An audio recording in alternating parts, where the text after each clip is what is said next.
Hi everyone, it's Bernard here with Citizen episode 15, which is a Citizen present. And today we're going to be having a look back at the Liverpool game in a very calm, cool manner. We're going to have a look on Twitter, which is probably less cool, but obviously a lot of stuff about last night. Some obviously good points, some not so good points. So we'll have a look at that. And obviously we've obviously got the international break now, but I won't be coming back on with just a preview of the Chelsea and Shakhtar game. So I'm going to do that today. Just a brief look at we played Chelsea on Saturday, the 23rd of November, 5:30 kickoff in the Premier League. A very big game now, obviously. And we play, obviously, Shakhtar Donetsk on the November the 26th, the Tuesday afterwards, 8 p.m. kickoff. I think it's a Tuesday, yeah? 26th of November. Is it Tuesday? Yeah. So that's the Tuesday afterwards. We play Shakhtar Donetsk, where hopefully we'll obviously sort out our qualification. Right. Liverpool, Anfield. Well, I always try and do a bad and the ugly. Match stats, just the brief ones. I mean, 45% Liverpool, 55% City. 12 shots for Liverpool, 5 on target. Not too bad a thing, that was it. 12, 5 on target. That's pretty good shot statistics there. City, 18 shots, 3 on target. But don't forget that 3 on target doesn't allow for blocks. And let's face it, the Liverpool players are throwing themselves all over the place and using every part of their body and every part of their frame to stop some of the shots and things, weren't they? So, hey, there we go. So 18 shots, 3 on target from City. Again, similar to what we've seen some other games with City, obviously quite a low percentage, really, comparatively.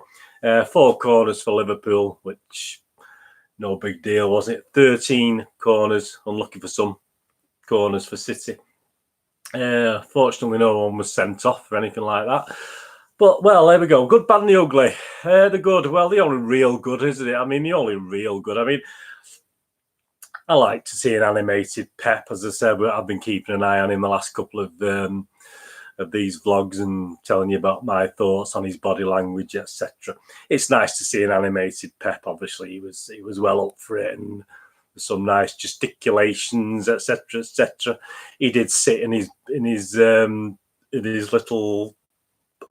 chair for a little bit while we were struggling early doors, but obviously he was up on his feet various stages of the game, obviously. So yeah, that's always good to see with Pep. Long-term wise, is that a good thing? I don't know. I mean, he's like the rest of us, a little bit of frustration, I think, isn't he, with the hand we've been dealt with injuries, etc., and having to chop and change his team. But that's what he's paid the big money to do, isn't it? That's what he's paid that healthy package plus obviously health insurance, etc., etc. That's what he's paid, isn't he? So yeah. Will it change anything? If obviously he doesn't quite pull it off he did this year that he's done for the last couple of years? No, probably not. He'll do another year, won't he? I don't think he'll go. I'll be very surprised if he'll go. Some people have hinted he might go this season, but that would surprise me. But his body language says he's there, he's keen, he's eager, he wants to still get stuck into the job, and it'll be hurting like the rest of us this morning. The other good, obviously, we did score a goal. Perhaps too little too late, although we could have gone on. Obviously, we could have gone on and perhaps scared Liverpool a little bit more. And it's nice to see Bernardo score. Obviously, he's not been playing great like the rest of the team. Not been playing fantastic, has it? But it's nice to see Bernardo go. Nice, cool goal. Similar, reminded you a bit of his Old Trafford goal last year. There's his left foot into the corner and giving the goalkeeper no chance. So that was nice to see. The bad. Well, the bad. There's plenty of bad, isn't there? Let's start with the goals. Let's start with the goals. 6 minutes. Is it 6 minutes 20? 6 minutes 30 seconds. I mean, it's a cracking goal, but it wasn't. It was the lead up to the goal, wasn't it? It was actually what happened, and a mere 22 seconds earlier in the opposing box at the Kop end. I mean, I had the feeling that City actually won the toss. I don't know why I thought that, but I mean, surely we should. Obviously, any team going to Anfield should make although obviously we'll be kicking towards our own fans in the second half by doing that. Obviously, I always think we should switch it around. I think we should make Liverpool kick to the Kop in the first half, because that's where they're uncomfortable. Like, we're happy kicking to the family stand at the Etihad for whatever reason, which we are. Liverpool are obviously happy kicking towards the Kop in the second half. So I think you've got to take any advantage you can. And if you win the toss, you've got to make them kick the other way. You've got to make them kick towards the Kop the first half, which, at the end of the day, I mean, who knows? But again, even if it only gives you 0.005% of a psychological advantage, you need to do that, don't you? But yeah, what you got a Bernard. You've got City first 5 minutes looking the more positive. Even the Anfield crowd didn't sound. I mean, I wasn't there. I wasn't there, but on the TV, it didn't sound very vitriolic or very up for it, as like you'd expect from an afternoon kickoff, a late afternoon kickoff. I mean, obviously we'd be in the pub, wouldn't we, having some few sherbets, having a few pints. But I mean, obviously, I think most of the Liverpool fans were too worried about standing on the road and jeering and putting the V's up and fingers up to the City coach, which, fortunately, I don't think there's anything too bad. It was just obviously verbal and obviously sign language. But obviously, rather than being in a pub having a few drinks, getting a little bit, tipsy, and obviously you're going to shout more, aren't you? But perhaps that's why they're a little bit quiet. Perhaps they were all too busy worrying about the City coach when it arrives. So, I mean, I would like to see City arrive on an up-top bus with all 4 trophies, to be honest with you. But hey, it's all right for me to sit here with my, have balls in it. I don't have to go through it, but that's what I would have done. Sodom. I must admit, I half expected him to turn up in a playing coach. I didn't expect him to turn up in the City coach. So at least we did that, which is okay. So that was fine. And we certainly didn't, as obviously on Twitter last week, turn up in a coach with job centre on it, which would have scared them all off, which was quite funny, obviously. I'm sure most Liverpool fans took that in the spirit it was meant. So, I mean, discounting the fact that, whoever's in charge of VAR at Anfield yesterday, and there's been some rumours that it wasn't working for the first half, but I mean, obviously, I'm not along with these conspiracy theories. But let's be honest about it. One of the big bugbears is when anything controversial happens at Anfield and it goes against Liverpool, the VAR literally takes seconds to decide there's nothing in it. So it literally takes seconds to decide. First of all, Bernardo has handballed it. I mean, there's no way. I mean, we didn't see a definitive angle from behind to show him handball it, but obviously the way the ball moved, you could see, and he didn't deliberately handball it. It was just obviously the motion of Bernardo. So obviously he handballed it first, and then obviously the Liverpool player. Again with the Otamendi Champions League, I remember where he was trying to pull his arm out of the way. I mean, he pulled his arm out of the way after he did it, but his arm was out from his body. So to me, it wasn't a natural position. I mean, defenders now put their arms behind the backs. So I didn't once see a Liverpool defender do that when City were getting near the box or anything like that. So no, I mean, but there's 2 handballs. So there's, obviously Mr. Oliver decided neither of those were handball and carried on play. And we didn't look any great problem. I mean, they broke down the left, and we had 3 guys in the middle sorting it out. It didn't look to be a fantastic any worry. Anyway, I mean, it all came out into the middle, and it looked as though Angelino was going to clear it. And obviously, Mr. Gundogan got in the way, and obviously Mr. Gundogan did a nice little toe poke out rather than put his foot through it and cleared it, which is another thing. I mean, we're so used to playing the ball out, I suppose, and he wasn't very well positioned. He put himself in that awkward position. All he managed was a feeble attempt at a toe poke out, which obviously fell. I mean, you can't conduct, and that finish from Fabinho was absolutely fantastic, absolutely brilliant finish. I mean, he hit it smart.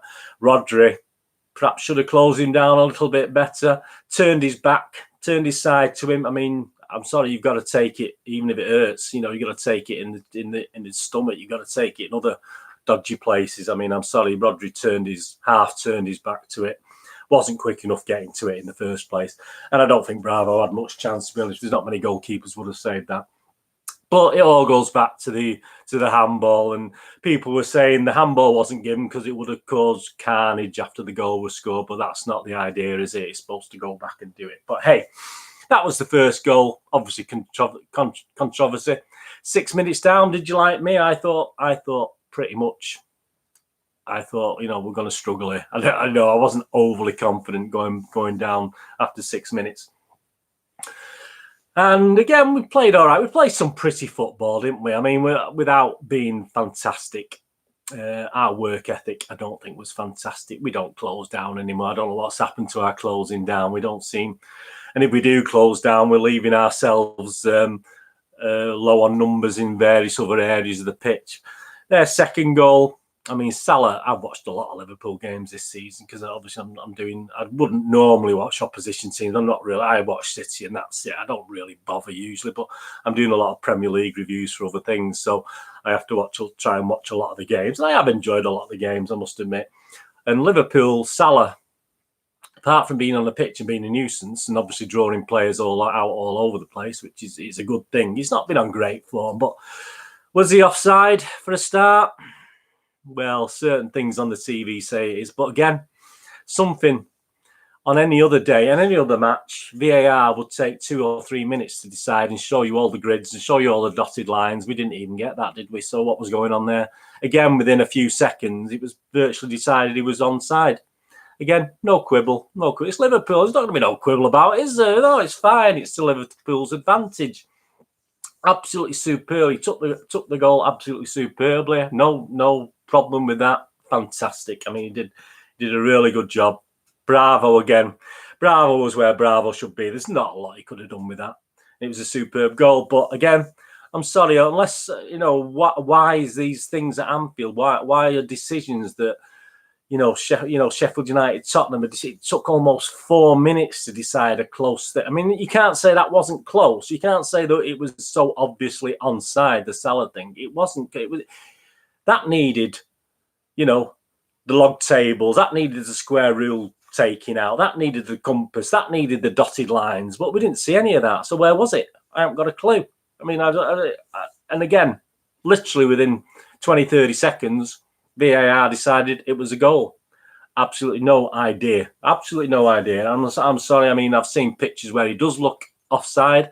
I've seen an official Sky thing where he looks as if he's slightly onside. But again, I mean, I'll be interested to see what Andy Gray does with that. I mean, he does his little thing, doesn't he, with his on that. But again, another one. But it's 2-0 against Liverpool. They played okay, Liverpool, but that was it. I mean, 2-0 at half time. It's got to be a struggle.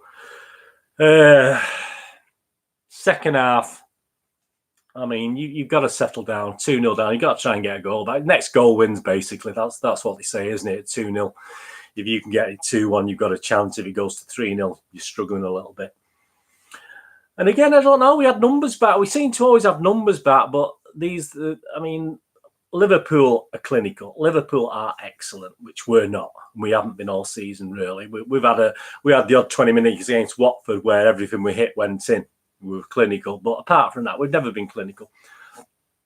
And that third goal, again, who are you going to blame? People are blaming Bravo, but at the end of the day, it was a superb cross. We had 3 men in the box. There was no one at the back. We don't seem to look round. Our defenders don't seem to ever look round and check where players are.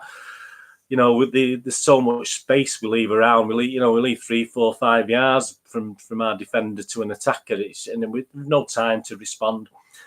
Mane, I mean, he wasn't the greatest header. I mean, he should have headed it straight in the goal. He virtually headed it back at Bravo, and Bravo just wasn't smart enough, clever enough to keep it out. Unfortunately, he just ended up helping it into the goal.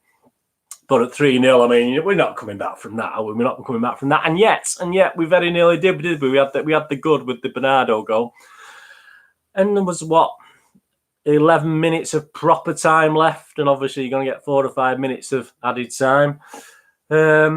And Sterling had one of his better games at Anfield. He did have one of his better games. But can you blame Sterling? There's nothing in the box at all. Sterling goes through, and all you got is an Aguero. And sadly, an under par Aguero again. An Aguero who should be putting his head on things and he's not. Should be putting his toe on things and he's not. This is not the Aguero we're used to. This is the Aguero that we have seen occasionally. And then all of a sudden he makes us all look idiots by scoring a hat-trick the next game and being lethal. But this is an Aguero who looks as we bought him at the end of his career and he's started playing for us. He isn't anticipating things. And the thing is it's just him. There's no backup. I mean, so Sterling goes through. Sterling should have shot, but he's looking for someone. He's looking. You can see him looking for someone to pass to. This is like 9 minutes left. This could be 3-2. He superbly beats the defender. Was it Arnold? I'm not sure who the defender was. But there's no one to pass to. And Sergio's probably got 2 or 3 players around him, but where's everybody else? Where's all the other guys? There's nobody backing up.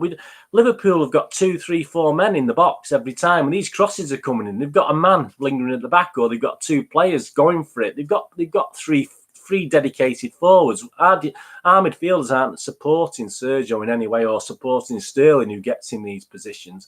So Sterling should have shot, but where's his support? Where's the guys he's going to pass to? I just have no idea. And it is a worry, and this is where we're just not clinical. And Aguero's our main guy. I mean, Jesus came on and did his usual diving all over the place and falling and bending his body into certain positions and trying his hardest. But, when you look at the front three for Liverpool and you look at, we don't have a front three, do we? Have a front one, and we have midfielders who can score. But when you got midfielders like KDB, who we need to step up for a game like yesterday, no, he was... 2 or 3 nice little balls in where, again, we didn't anticipate them. I mean, we know where KD's putting it. We know he's putting it into that so-called corridor of uncertainty most of the time, not all the time. So where's the anticipation of our guys in the middle? There just wasn't any. It's just really disappointing. I don't want to be negative. We have to be negative. We have to be realistic, don't we? And let's face it, City yesterday weren't anything less than we thought. We thought, we weren't going into this. Our hearts were saying, yeah, we can get a win here. We can get a draw at best. We can get a draw. At worst, let's get a draw. We'd be happy with a draw. But this City isn't firing, is it? This City isn't. Pep started firing, but the team. Again, is obviously where's Mendy? Apparently, Mendy is obviously because of his long-term injuries. When he does train, sometimes he can't. He needs that little bit of extra rest, and he sort of breaks down a little bit, not injury-wise. But you've put Rodri in. You put Rodri in there. Well, I'll go on to the players in a minute, the team and the players when we do the Stuart Brennan ratings and my ratings. You got Rodri, who's not. He may be 100% fit, but he's certainly not match fit. He's certainly not up with the thing, is he? And we just don't. Our best players, obviously Sterling is our best player, and it was his best game at Anfield for a long, long time, since he's been to Anfield. But again, unless he's got support, he's you can see his mind, he's thinking. Once Sterling starts thinking, that's it. There's a chance we're not going to do anything with it, because once he has to think about something, we struggle a little bit. So there you go. That's really the 3 goals. 3-1. We could have been 3-2, as I said, Sterling, but he can't really blame. He should have shot. He should have had a go. He may have scored and it'd been 3-2 with 10 minutes left, and who knows. But hey, probably Liverpool had probably gone up the other end and scored another. I don't know. But they were rocking, weren't they? They were rocking for that last 10 minutes.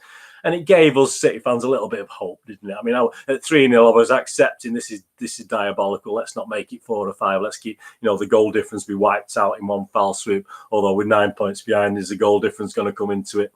I doubt very much it's going to come into it. They're the bad. Ugly. Again, I'm talking the 9 points. Is it doable? Of course it's doable. It's 9 points, 26 games left. Is it doable on the fact that City aren't going to drop any more points? I doubt it. Are you going to tell me City are going to win 26 games? No. We might be. I'm confident we'll win every game now. I will go into every game now thinking we're going to win it. There's not a team I'm scared of now. I'm not scared of Liverpool at the Etihad. I think we can beat Liverpool at the Etihad. So we can win 26 games in theory. Based on what we've seen from the first 12 games, where we've actually lost 3 and drawn 1, no. It's not going to happen, is it? It's certainly not till we've got a near enough our best team on the pitch, which we've very rarely have had this season because of injuries, etc. We're now 4th. That's pretty ugly, isn't it? We've been worse other seasons and gone on to win the league. That's no big deal. But Leicester and Chelsea are looking quite good. But yeah, that's no big deal. Liverpool love a push, don't they? They must. As I said, they like to use their arms. They seem to get away with things. They were pushing City players into the hoardings around the pitch. They just really love to do this little push. Sterling should have had a penalty for all right. Perhaps that push wouldn't, I think I don't think Sterling dives. I think he's prone to go down because of the pace he moves at, and I don't think he's got a greatest centre of gravity. But if a player is going to push someone in the back, surely it's got to be looked at. Surely if the referee misses it, VAR isn't going to miss it. So when Mane pushed him in the back in the second half, I mean, it was a deliberate push in the back. I don't. But these things are glossed over when it's at Anfield, and that's it. You have to be so. I mean, I'll do a little conclusion of what you have to do at Anfield to win at Anfield or get anything from Anfield, because it's not just us, is it? I mean, this is it feels like years, doesn't it? Not just us, but it feels like years since anyone's done anything there. I think it's 45 matches or something stupid since they've been beaten, stuff like this. But yeah, they love a push, Liverpool, and I'm sorry. And that's, they're a physical team. They are a big team, yeah, but they do like to leave it in there. And I mean, as I say, I saw on at least 3 occasions a City player up towards the byline, were being pushed into by the Liverpool players who have a nice little smile on the face when they've done it. Yeah, very, so a little bit annoying to say the least. Just have a quick look at the Stuart Brennan ratings, and I'll give you my ratings for the players. Overall, Man City player rating: Sergio Aguero flops and John Stones is poor versus Liverpool. Well, I mean, I don't think he was alone, was he? So let's have a look. Claudio Bravo, no chance with the first 2 goals, and his scrambling attempt to keep out Mane's header looked worse than it was. I mean, he's giving him a 6. I give Bravo a 5. I mean, Bravo was Bravo. Bravo was the Bravo I'm used to seeing, where you can't. I'm not going to particularly blame him. Yeah, he could have done better with Mane's goal, but Bravo's just Bravo. He doesn't. In all fairness, no disrespect to Bravo, but Walker could have played in net yesterday. I mean, I could have played. I played in goal. It wouldn't have made any real difference. He's there, but he's not really there to do much, is he? He doesn't really do anything. And this was a Bravo we were used to seeing, where he's there, and you're not going to, one shot, 1 goal, but he couldn't get to it. Yeah, fair enough. But it's just the presence, isn't it? It's just the effects he has on the whole defence. And Bravo is an okay second keeper, but no, he's not going to have any impact, is he? He didn't have any impact. He's done well in games, hasn't he? He's won the community. He did well in the Community Shield. He did okay, but he's not played for 18 months. And he's in the same way like anything. So what did we expect, really? Anyway, Bravo. Stuart gave him a 6. I only give Bravo a 5. I mean, as you know, 6 is okay for me if you get a 6, but Bravo wasn't okay. Bravo was less than okay. I'm sorry. Kyle Walker went to sleep for Mane's header, and the first 2 goals also went down his side. No attacking threat either. So Stuart Brennan's given him a 5. I give him a 5.5 again, which is below average. I think his head was, emotion-wise, he was up for it, but yeah, he was just lacking somewhere. And again, a lot of these players aren't playing regularly, so it's no wonder, really, is it? That they stop starting. They get a game and then they get rested for a game, then they get a game, then they get dropped for a game, then they get a game, then they get injured. And it's all stop-start all the time with City this season, unfortunately. Fernandinho, Stuart Brennan brought a touch of class and serenity to a panicking defence and was also one of City's best passers. Yeah, I mean, Fernandinho, Stuart's give him 7. I give Fern a 6, which is a good score today for a City player, in my opinion. I only give him 6. John Stones, unnerved by Mane for the first goal and never truly recovered by the second half. He was struggling to pass it straight. Stuart's giving him 5. I mean, I give him a 5.5. I give it a little bit more. Again, a lot of passion from Stones, a lot of effort. But again, how many games has he played on a regular basis? So yes, perhaps I'm being a bit kind, and perhaps Stuart's right on 5 there. I don't know. Angelino struggled defensively, especially for Salah's goal, but did well going forward, hitting a post and teeing up Bernardo's goal. Yeah, Angelino, you give him a 7. I mean, I give him a 6. I think he was all right. Again, we know he's good going forward. He's quite good going forward. And what can you say? He's a young lad, and he's been dropped, because of Mendy's injury and the fact he didn't want to perhaps risk Cancelo at left back. He's put Angelino in for tactical reasons, and all credit to Angelino. I give him a 6, which is an okay score. Stuart give him a 7. He's a bit kinder than me. I'm a bit mean sometimes, and a bit up and down, aren't we, with these? Rodri tried desperately to gain some traction in the hectic midfield, and for a man just coming back from injury, he did okay. So, yeah, so he gives Rodri a 6. And again, I give him a 5.5. I may have pushed to a 6 with Rodri because, again, he is coming back from injury. Didn't quite look himself. As I said, the fact he half turned to that first goal, not to half a mark off for me. I like to see players like Liverpool did, literally diving in all over the place, putting the bodies on the line, not being afraid of getting the ball to your balls, if you pardon that. I mean, this is what you want, and this is what Liverpool did, and this is what City didn't do. Unfortunately, we didn't graft, we didn't work. Ilkay Gundogan, I've not really touched on much on him apart from his piss poor out from defence, obviously for the first goal as well. That from when he should have put his foot through and he just toe poked it out. Ilkay Gundogan did what we expect, keeping the ball, circulating, but not finding any passes to open up a strong defence. So 5 out of 10. Again, Gundogan. I didn't want to see him playing, to be honest with you, against Liverpool. It's not. You can't. He doesn't like pressure on him. He won't get the time. He needs a bit more time, Gundogan. And I give him a 5, and Stuart give him a 5. So we agree on that, Stuart. Kevin De Bruyne fought, but the quality was not quite there for a player so important to City on days like this. Stuart's given him a 5. I give him a 5. Absolutely agree on Stuart again. Kevin De Bruyne's a big player. He's not turned up for the most of the season. Someone says he's still injured. I mean, he wouldn't be playing if he was still injured. But Kevin De Bruyne, a couple of okay crosses, but it's no good if we got no one on the end of them, is it? Bernardo Silva, nice strike for his goal, but he got a little dry out of Robertson. The spark from last season is yet to ignite. You give him a 6. I give Bernardo a 6 as well. I nearly give him a 6.5. I thought he played okay, Bernardo, actually, and obviously scored the goal. He's not playing great, is he? One of his better games, but Sergio Aguero forced a save from Alisson in the first half, but too much of his approach work was sluggish and imprecise. His Anfield blank continues. Stuart give him 4 out of 10. I'm not going to give Aguero 4. I'll give him 5, even though he was pretty abysmal. And as I said, I think he looks like a player at the end of his career rather than someone who's going to start pulling up trees for us again. Raheem Sterling led a spirited second half revival and troubled Alexander-Arnold, but without creating too much in the way of danger. Yeah, it's Alexander-Arnold, wasn't it? He'd rinsed before. I don't know who I said. I probably got the name wrong.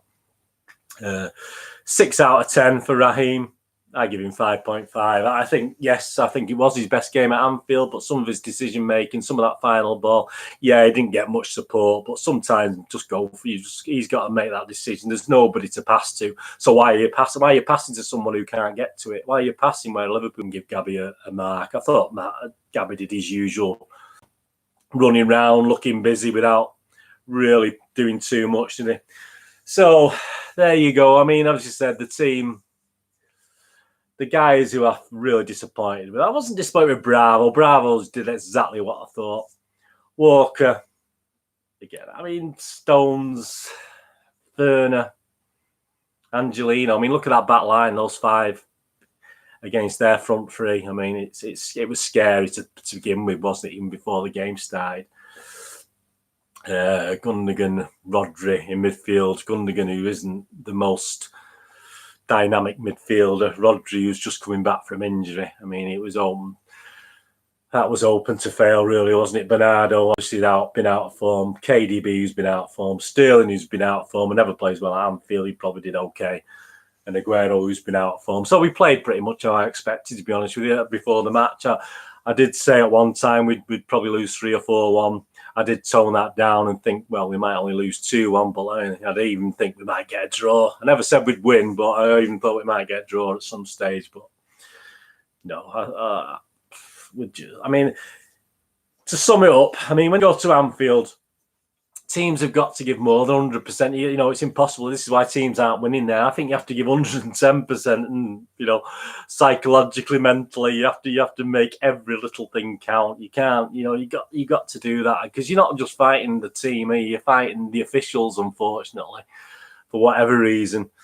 Who, because they don't give decisions all one way, you think that's okay then, but it's important decisions they don't get right. You're obviously fighting VAR now, which, as I said, at Anfield takes seconds to decide on something that at other grounds would take minutes. So there's got to be something there, isn't there? What? I don't know, but then again, I'm not, conspiracy theories, I'm not really into it, am I?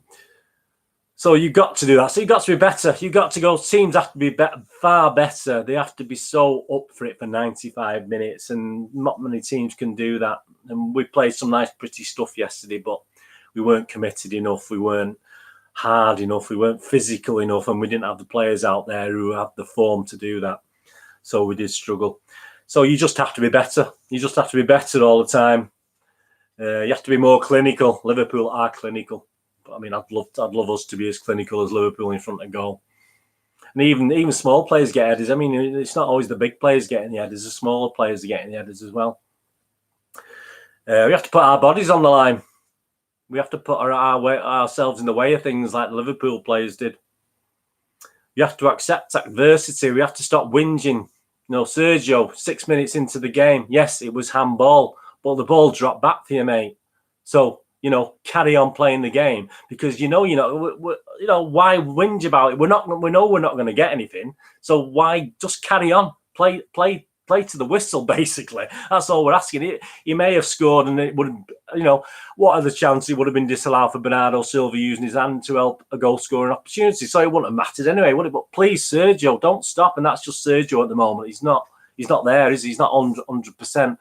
The ball fell back to. He had a chance to do something with it, but he was too busy. And you can't blame him, but you shouldn't be doing it. You've got to accept adversity. You've got to accept it and ignore it and just play the game as it is, because you're not going to get anything. You have to be lucky. Of course you do. You have to be lucky. As I said, if Sergio had scored that, if he had played on, we wouldn't have been lucky, because it'd probably been cancelled for Bernardo Silva handball. There you go. So did it matter? But at the end of the day, there was 2 handballs and the play still carried on. So what's the referee doing? We have to be on form. Obviously, we're not. If you go to Anfield, you have to be at the top of the game. At the moment, if teams like Leicester, perhaps, and Chelsea went to Anfield, they'd have a go, I think, because they're up for it. We're not on form. We're chopping and changing. We've got a different team week in, week out. Liverpool have basically got the same 11. We haven't. We have to be smarter and more streetwise, yeah. And we have to do all these little nudges and all these little things. I mean, we were pretty streetwise, I thought, against Atalanta the other week, where we sort of killed the game in the last 10 minutes when we were desperate. We were a bit more streetwise then. We were arseholes, basically. We have to be more of that. And teams have to do that at Anfield. You have to be arseholes. But as I say, you're competing against more than just Liverpool. There's more to it than that, isn't it? But credit to Liverpool, they did what they had to do. The fans are. I've seen the fans. I don't have many people on Twitter now that I have any link to. I just block many of them because they're absolute idiots. But of course they're happy. I mean, they're bound to be. I would have been happy. Never unhappy with the win, even though it wouldn't have took us top, obviously. Just have a quick look at the Twitter thing before I just have a quick go of the last 2. I mean, what's it? Half an hour now. Sorry about that, but obviously it was a big game, wasn't it? So forgive me for waffling on a little bit longer. On Twitter, goal. Kyle Walker is the first English goalkeeper to make a save in the Champions League since Ben Hamer for Leicester City against Porto in December 2016. So poor. As I said here, we probably could have got away with him in net yesterday, couldn't we? To be honest with you. Mane interviewed in The Guardian. This is obviously about the diamond. This is from @KC Mank. No more than me. The only thing I can say, I will be for sure ready for the team to give everything possible and to help my team. If it could be a penalty, for sure, I will dive again. If the dive will give me a penalty, then I will do it to get it back. Why not? But what Jurgen said is correct. I do not dive. So perhaps we've lost a little bit on translation there, but I mean, I'm a bit confused as to what Mane was saying. Tactical fouls, obviously, at DJWS Sky Blue posted this. So it was a 2018-19 Premier League season. There was analysis of all the fouls in the opponent's half, and obviously Liverpool came top.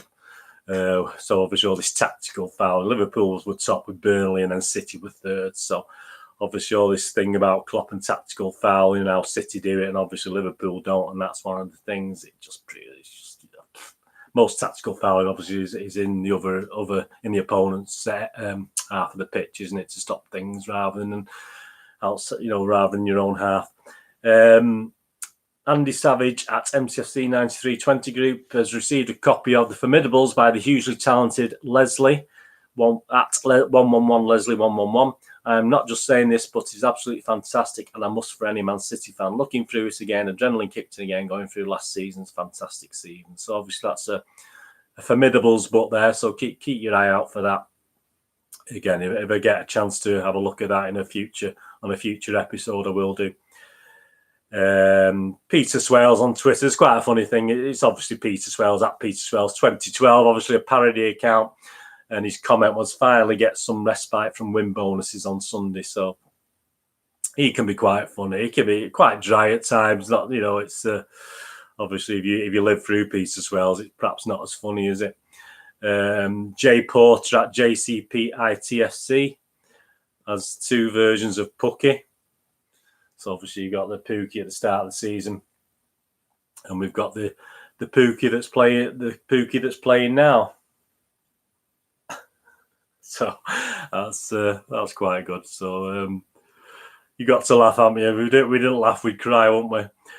Obviously, comments on yesterday now. Lee Taylor at MCFC Man 66. Good to see such a wide, diverse Man City fan base today. In the end, with it starting at 23,000 points, it's amazing how so many people from so many parts of the world have been able to build up their points over the years. So yeah, this is where you've got so-called tourists. I think Ian Cheeseman had a couple of American guys there who've obviously got over for it, and it does rile with these City fans who do have the points and can't get to these games. But can you stop it? Probably not. Richard Keys at Richard Keys. Premier League are now saying that there wasn't enough reaction time for Alexander-Arnold to get his arm out of the way. So how come there was enough time for him to move it to the ball and get it in the way? Well, there you go. I mean, he did look a little bit like me that he left it in there deliberately, but he'll probably say he wouldn't. He didn't. Noisy Neighbours at Noisy, one of my favourite podcasts, did a 4 thing. Verdicts on our performance seem to be split. What you saying? So you had 4 options. City better but profligate. We were SHIT, referee VAR cost us, or we were SHIT and the ref VAR cost us. So let's see the percentages on that. 22% City better but profligate, which I think I clicked that one actually. 12% we were rubbish. 27% referee and VAR cost us, and 39% rubbish and ref and VAR cost us. So yeah, I mean, obviously the majority went for that. I wouldn't disagree with that, to be honest with you. Overall. At Mol MCFC has obviously got the picture of, I'm not going to show it, obviously I'll probably get done for copyright, where Pep's shaking the hands of Oliver and saying thank you very much. And obviously sarcasm, but obviously he denied that, but obviously we know that's what it is.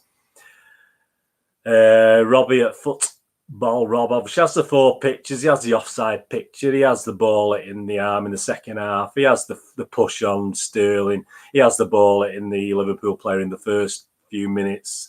So what the FA wants, the FA gets. Simple as. So obviously into the old conspiracy theories there. And Trevor Sinclair, obviously always very passionate. He's on I think Sports Breakfast. I'm not sure what channel that is. He said he's going to tell it as it is this morning. So any of you listen to that, no doubt we'll see it on Twitter anyway. And he's basically saying Trevor Sinclair at Trevor 8 Sinclair. VAR has failed, so F off. And that's simply what he's saying on that. And that's Twitter. And obviously that's the Liverpool game done and dusted. We've got a little break now. Is that a good thing? I don't know. It's a good thing, and we can get some players back. Let's start playing Let's start playing the same, more or less the same 11. Let's stop chopping and changing. It's no wonder these players don't put it in when they're, but it's not particularly Pep's fault. I mean, it's just injuries and having to move players about, and I think this is what's frustrating Pep and frustrating us all. You got Mendy who comes back and then he's off. He plays 3 games and then he has to have a rest because obviously his body rejects the fact he's having to play football. He doesn't like it, which is fair enough. So we've got Chelsea, as I say, after the international break. City 2-5 on to win that. So still favourites. The draw for 4.3 to 1. And for Chelsea win, it's 15-2. To win the league, City are now 5-2 after yesterday. I think Liverpool are like 2-5, 4-9 on. Obviously, it was a lot closer before yesterday's game. Chelsea are 40-1 to win the league, which, I mean, they're 8 points behind Liverpool, playing really well. I think, you know, I've been watching a lot of Chelsea games, and Frank Lampard's doing a great. I mean, he did an okay job at Derby, but I mean, given the circumstances at Chelsea, I mean, he's really got a free hit, hasn't he, with the youngsters, and they're playing some cracking stuff.